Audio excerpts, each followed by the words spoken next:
Welcome to The Short Score, your weekly update of roping news from around the industry, where you can find the latest on the sport from the pro rodeo ranks to the jackpot world. I'm Taylor Vollen, and I'm your host. Hey everyone, it's Taylor Vollen. Welcome back to The Short Score. So a good portion of our team just got back from the Lazy E. They were there bringing you every angle of the Cinch Time Event Championship as well as the Junior Ironman. I don't know how you would have missed our coverage, considering, like I said, our team was covering every angle from streaming it on ropin.com to our social media coverage. We really aim to bring you guys every side of every event we go to, but especially the timed event. It's such a special event. And that coverage now includes the short score with this episode. I want to introduce you all to the new Junior Ironman champ, James Mann. James is a California kid. He just made his first trip ever to the Junior Ironman and took home the $20,000 prize. He finished the 12-head battle in 138.40 seconds, like I said, for $20,000. He also won the first round, finished second in the second round, and third in round 3 en route. So, on this episode of The Short Score, we'll jump right into it, and I introduce you guys to James Mann. How you doing? I'm doing pretty good. It's a lot of commotion, huh? Yes, ma'am. It's a lot. Yeah. Talk to me about what happens after you win. You walk out of the arena. What's going on back here? I don't know. I mean, there's a lot of thinking going on. Did I really just do that, or is this a dream? Yeah. What did it feel like to throw that last steer down? Man, I haven't been bulldogging very good all week, so to be able to throw that last steer really good, it helped me a lot mentally with my bulldogging. So, talk to me about your family that's here with you. Well, I got my little sister and my mom and dad, and then my other two sisters are at the house, and they've been cheering for me all week, so it's pretty special to be able to have my family here. Yeah. Tell me more about you. Growing up, when you started rodeoing, kind of how you progressed to get here. Well, I started going to a bunch of dummy ropings when I was little. My dad hauled me up and down the state. And so my sister wanted a high school rodeo. She was a freshman. And it was before they started the junior high, so I couldn't rodeo. And then they started the next year, so I started rodeoing. And I haven't looked back since. Yeah. And then you're in your first year of school now, right? Yes, ma'am. Sweet. Talk about the other guys back here, because it seems like everybody was kind of friends this year. I know you were talking to Chris, but talk about like the energy with the different competitors. Man, it's something special to be able to be back here with all them guys. There's so many good guys here, and we all know each one of us could have won it.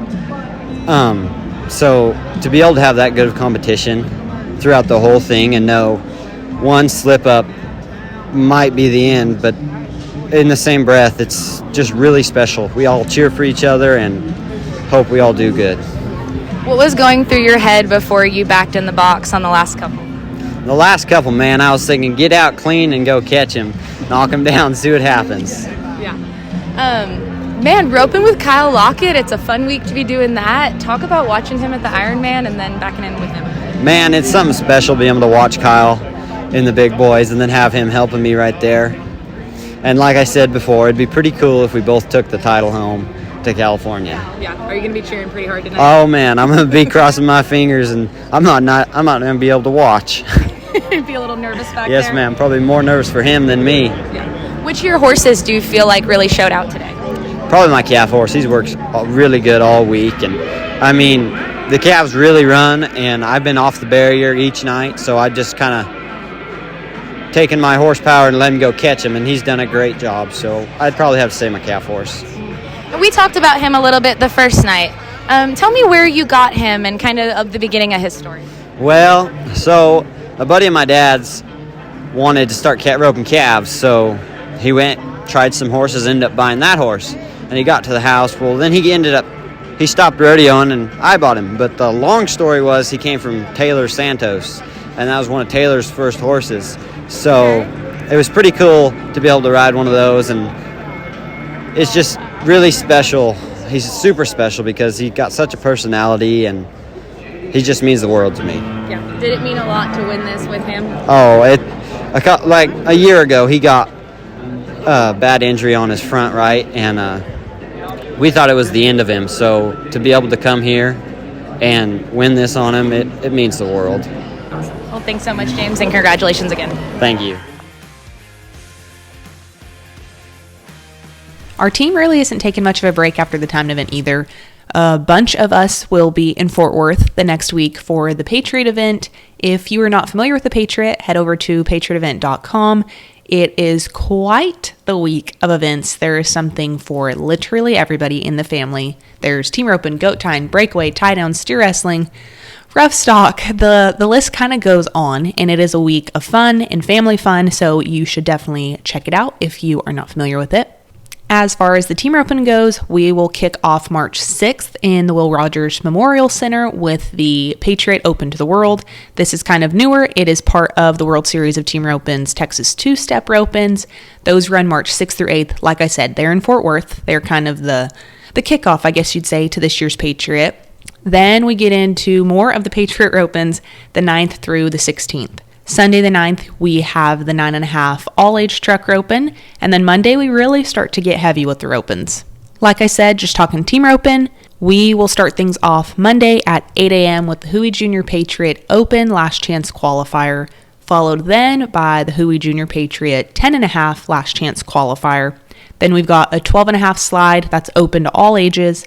Lastly, a 10.5 also open to all ages. Tuesday, same thing. We're back 8 a.m. with the Huey Junior Patriot Open semifinals, then the Huey Junior Patriot 10.5 semifinals. We have another 12.5 slide open to all ages and another 10.5 open to all ages.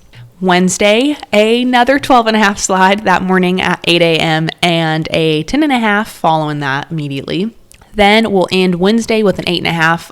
We'll take a little bit of a break with Thursday and Friday not having any team ropings. And then Saturday also does not have any team ropings, but 7 p.m. the Huey Junior Patriot Rodeo Finals will be going on with the 12 and under tie down, 15 and under tie down, 12 and under co-ed breakaway, 15 and under breakaway, and the 15 and under goat tying. And then the team roping side of the Huey Junior Patriot Finals will be Sunday at noon. We will have the open team roping and the 10.5. That'll conclude this year's Patriot. Like I said, way more in-depth information over at thepatriotevent.com. I will be on the grounds all week, hoping to bring you guys some cool insights, some cool runs, the usual things we try to catch at in-person event coverage. We are looking forward to this event, and you should too. Lastly, to wrap up this episode of The Short Score, which I feel like I have just been yelling at you guys the entire time, I want to talk a little bit about San Antonio. I feel like we haven't gotten to talk rodeo in a little while. We saw the San Antonio Stock Show and Rodeo wrap up February 22nd, and I don't think any of us were surprised when Dustin Egusquiza and Levi Lord came out on top. They were nearly flawless in pursuit of the title. They both took home $23,130, and this is Dustin's third time to win San Antonio, Levi's second, and this is Dustin and Levi's second win together as a team at San Antonio in the last 2 or 3 years. They last won it in 2023. I think it's safe to say after that many San Antonio titles, those two are pretty at home inside the San Antonio arena. They are now number one in the PRCA world standings with $44,263.06 won on the year. They also won, I think they set a little over $6,000 at Tucson that week too. So $30,000 week for those guys. We are super early, of course, in the world standings race, but there are so many good rodeos right now with the Texas Swing, and you know where to get all of your updates here at the Team Roping Journal and the Short Score. Thanks for letting me talk at you once again.